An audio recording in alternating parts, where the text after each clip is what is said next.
The day Bob accidentally became the mayor, the police chief, and the town's most wanted criminal at the same time, he knew breakfast had gone terribly wrong. Bob was the kind of man who could trip over a wireless internet connection. Nothing exciting ever happened in his small town until one Tuesday morning when he woke up late, put toothpaste on his toast, butter on his toothbrush, and rushed out of the house wearing two different shoes. Unfortunately, that was still not the worst part of his day. As Bob ran toward his car, he noticed a crowd gathered around the town square.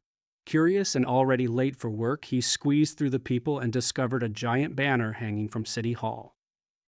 It read, "Congratulations to our new mayor."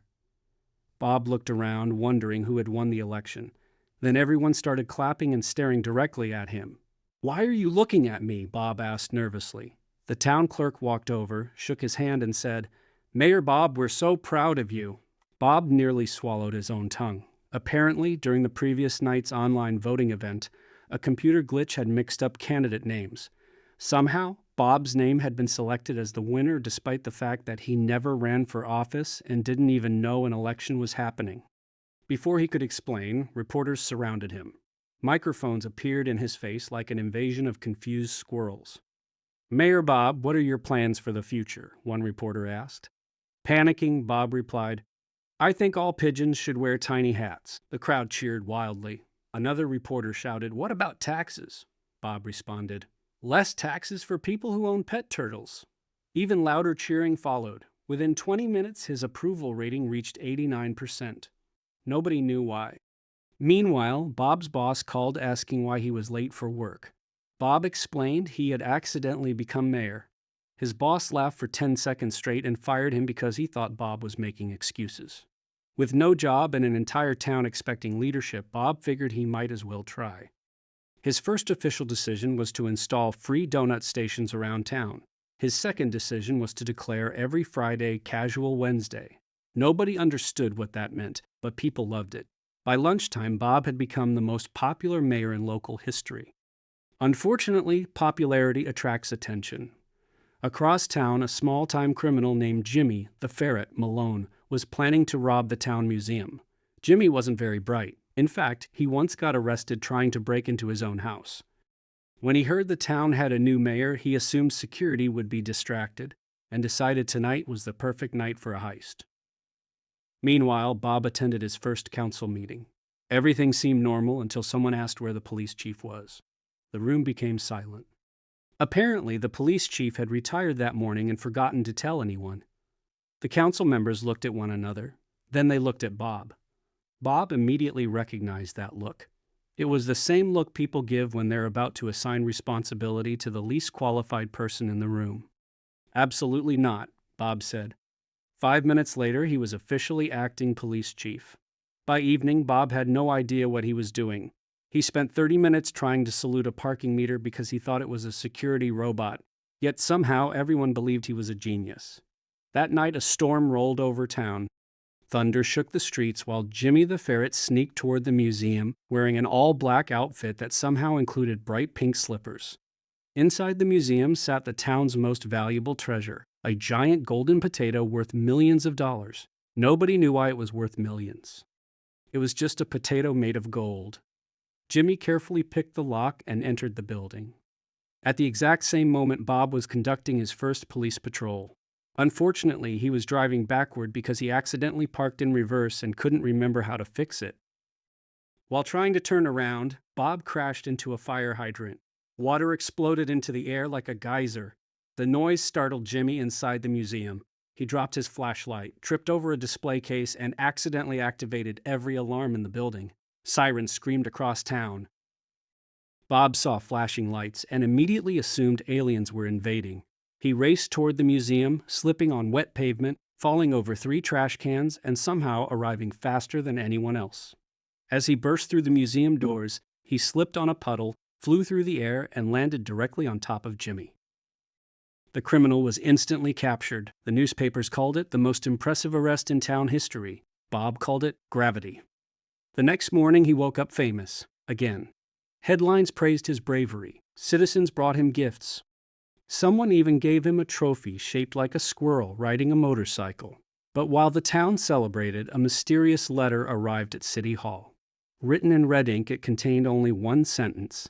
If Bob thinks Jimmy was the real mastermind, he's about to learn how wrong he is. The letter sat on Bob's desk like a tiny threat wrapped in mystery. Bob read it 3 times before realizing he was holding it upside down. Once he finally understood what it said, he immediately called an emergency meeting. Unfortunately, he accidentally invited the town chess club instead of the police department. For 2 hours, Bob explained criminal investigations to 12 confused retirees who only wanted to discuss opening strategies. By the time he realized the mistake, rumors about a criminal mastermind had already spread across town. Citizens became nervous, businesses closed early. Someone even reported a suspicious pigeon carrying what turned out to be a hot dog. Meanwhile, deep beneath an abandoned bowling alley, the true mastermind watched the chaos unfold on security cameras. His name was Dr. Victor Picklesworth, a former inventor who had been banned from the town's science fair after creating a robotic hamster capable of stealing sandwiches. For years, he had secretly planned revenge against the town. Jimmy the ferret had merely been a distraction. The golden potato was never the real target. Dr. Picklesworth wanted something far more valuable: the original town charter stored inside City Hall. Hidden within the old document was a map leading to a legendary treasure supposedly buried beneath the town centuries ago. Most people believed the story was a myth. Dr. Picklesworth did not. Back at City Hall, Bob attempted to investigate. His detective skills were questionable. He spent 3 hours interviewing a statue because someone told him it looked suspicious. Eventually, while eating a donut and accidentally sitting on an important folder, he discovered a clue. The red ink used in the letter matched ink sold at only one store in town. Excited, Bob rushed to the shop. There he questioned every customer until an elderly woman pointed out that his own hand was covered in the same ink because he had leaned on a display. Embarrassed, Bob was ready to leave when the cashier mentioned selling several bottles of red ink to a man wearing a lab coat and carrying a robotic hamster. Bob suddenly had a lead. That night he organized a secret surveillance operation. Unfortunately, he announced it on local radio by mistake. Half the town showed up to help. Hidden behind bushes, parked cars, and one unusually large mailbox, hundreds of citizens waited for the mysterious scientist to appear. Around midnight, a figure emerged from the shadows near the abandoned bowling alley. Everyone gasped. The figure entered through a side door. Bob signaled the crowd to remain quiet. Seconds later, he tripped over a garden gnome and accidentally activated the alarm on a parked bicycle. The entire crowd panicked. People ran everywhere. Someone released a flock of ducks. Yet amid the confusion, Bob managed to chase the scientist into the bowling alley. Inside, he discovered a secret elevator leading underground. The doors opened to reveal a gigantic hidden laboratory filled with strange inventions. Robotic vacuum cleaners patrolled the floor. Mechanical pigeons flew overhead. A machine labeled emergency pancake launcher occupied an entire corner of the room. Dr. Picklesworth stood in the center, laughing dramatically. "Welcome, Mayor Bob," he said. "You're too late." Bob looked around. "Late for what?" The scientist pointed to a giant screen displaying a map of the town. His robotic hamster army was already moving towards City Hall to steal the charter. Bob had no idea how to stop hundreds of robotic hamsters. Then he noticed the emergency pancake launcher. A plan formed in his mind. It was not a good plan, but it was the only plan available. Bob activated the machine.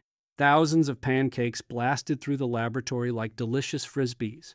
The robotic hamsters immediately abandoned their mission and began slipping, crashing, and colliding with one another.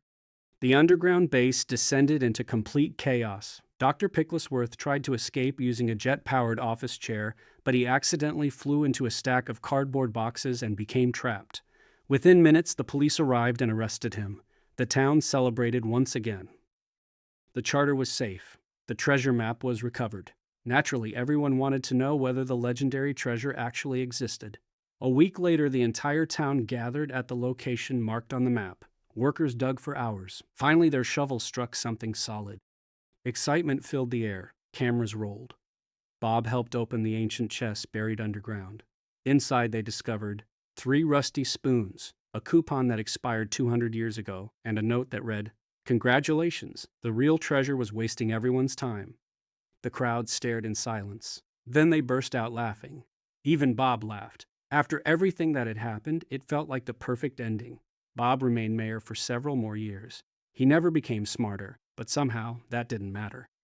The town loved him because whenever life became complicated, Bob found a way to make everyone laugh. And somewhere in a prison cell, Dr. Picklesworth was already working on his next invention, a robotic squirrel capable of running for public office. The town would never be normal again.